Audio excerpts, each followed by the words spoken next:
Progress has been made in the state of Georgia. On May 12, 2026, Governor Kemp signed Senate Bill 220, putting Georgia's Patients First Act into law. With the new changes in the law, Georgia can now be recognized as the 41st state in the U.S. to enact medical marijuana laws. Now, for those that are not familiar, back in 2015, Governor Nathan Deal signed into law HB1, which is the Haley's Hope Act. This allowed for patients and their caregivers to possess up to 20 fluid ounces of low THC oil, meaning full spectrum cannabis oil composed of less than 5% Delta 9 THC. But it only authorized possession of the oil. It did not allow for the cultivation, processing, manufacture, sale, purchase, or exchange of the oil. You can't make it, buy it, sell it, trade it, or cultivate for it. You can't even cross state lines to obtain and return with it either. So it's confusing, right? Essentially, any kind of access to it was illegal. But as long as you were registered with the Department of Health, you had the low THC oil card, and you were on the registry, if they found you with the oil, they couldn't do anything to you. But you just had to shut up about who you got it from and how you obtained it. It's ridiculous, right? And there's a lot of people who are rightfully upset. But one time we went to a conference and Vernon Jones explained it to all of us. This is what he said to us. He says, all of you wanted the law to change, but where were you when it was time to write the law? Because the ones responsible for writing it were counting on y'all to explain how to do it. And none of you showed up. So the law ended up being written by people who had no idea how to approach the subject. And every single one of us at that conference shut up because he was right. You can't demand change and then not show up when it's time to make the change. So we got stuck with the law, which was poorly created, and the language was vague, and progress was stalled for some time. Bill after bill was approved, but constantly met their demise with table vetoes with other legislation. But in 2019, HB 324, which was the Georgia's Hope Act, was signed into law, which created the Georgia Access to Medical Cannabis Commission, the GMCC, granting in-state licenses for cultivation and processing for the production of low THC oils, and expanded the eligibility list of patient ailments that qualified for the low THC oil registry. They solved the issue of obtaining it legally, but the law still specifically referred to low THC oil and not medical or recreational cannabis.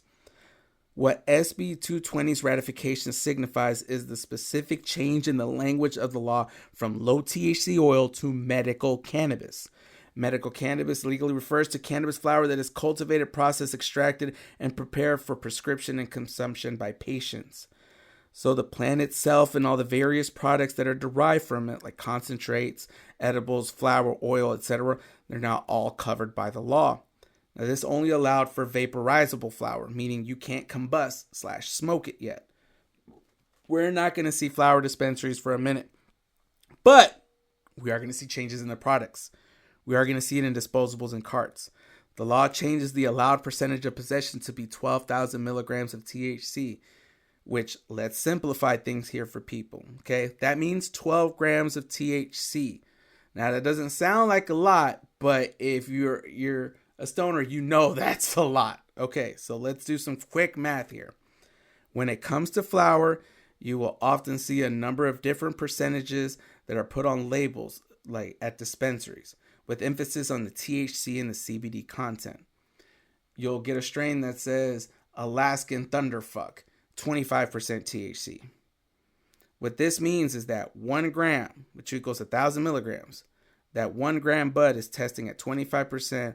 So that means there's 250 milligrams of THC in that one bud. So an ounce of that same flower, an ounce being 28.35 grams, would contain 7,088 milligrams of THC, with the other 75% consisting of the other 100 plus cannabinoids present. There are a lot of them. So a 1 gram cartridge containing 93% THC contains 930 milligrams of THC.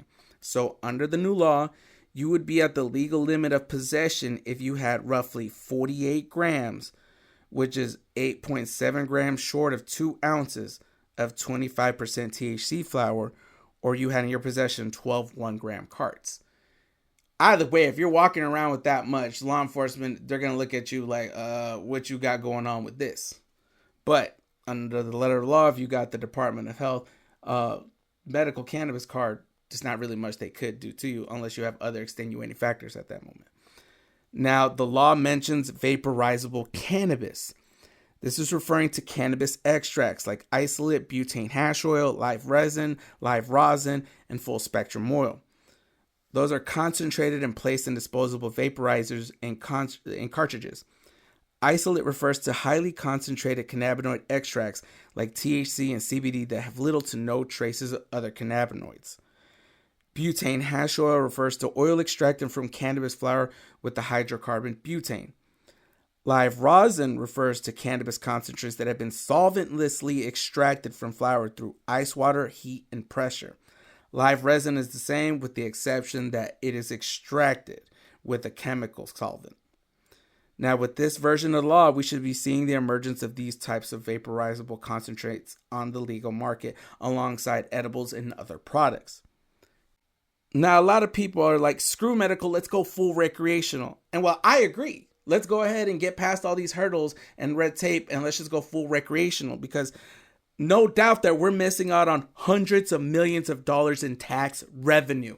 And this is not a joke. I remember being out in Colorado, and their first year they anticipated 50 million in tax revenue collected from cannabis.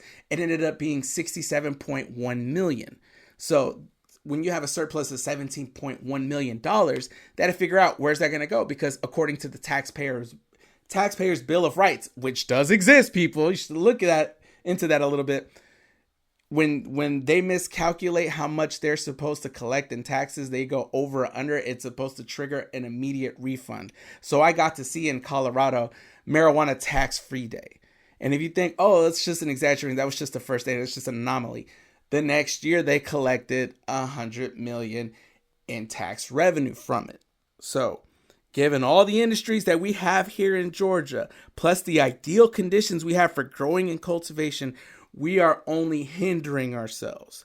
We are dragging our feet when it comes to legislation that opens the path for full legalization here in the Peach State. But for now, let's just take a moment and celebrate this momentous win. This is a big step forward. And yes, a whole bunch of different things could be happening right now, but let's just be thankful and grateful that this has been signed into law. We are making steps in the right direction, people. We got to take our victories where we can get them. Woo!